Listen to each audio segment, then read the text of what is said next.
My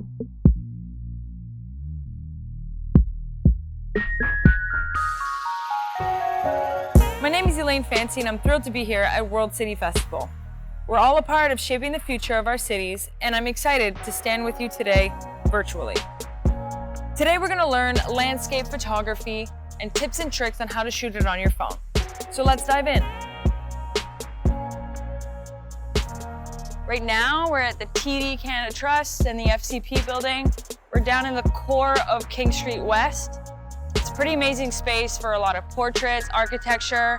A lot of these buildings are basically glass architecture, so you get a ton of reflections from other areas in the city.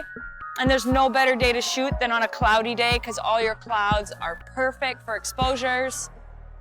And this is just a great place to shoot in general. I mean, there's tricks in the iPhone that your camera just doesn't have.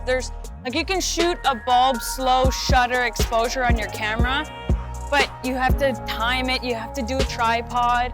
And I recently learned a trick on the iPhone that you can swipe up from your photo and add a long exposure. So when you shoot a portrait in front of a building and you have your person not move, those two things can be still and the vehicles in the back can be completely blurred. It's actually pretty cool, and those things you can't necessarily get without a tripod in photo.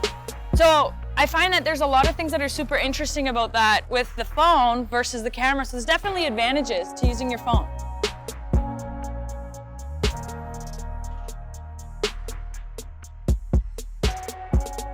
Having your phone in your back pocket at all times is always convenient for photography because you don't always have your camera equipment with you. So it's really easy for me to, sometimes I see a moment and I love capturing it with my iPhone just because it's available to me.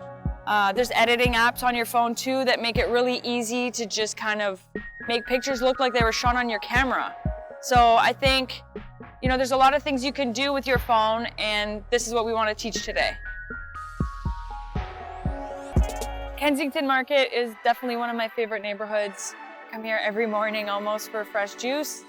And the good thing about this neighborhood is that there's a lot of parking lots and different angles. And the best thing about getting a landscape shot is finding a parking lot with an open space with a view of your city and just kind of like no one around. So you can just spend your time doing what you want. I love choosing a day or a time of the day where the clouds are really nice and strong in the pictures, so that way you never really blow out the clouds. It just rained and there's nothing better than this time right now to take a picture anyways.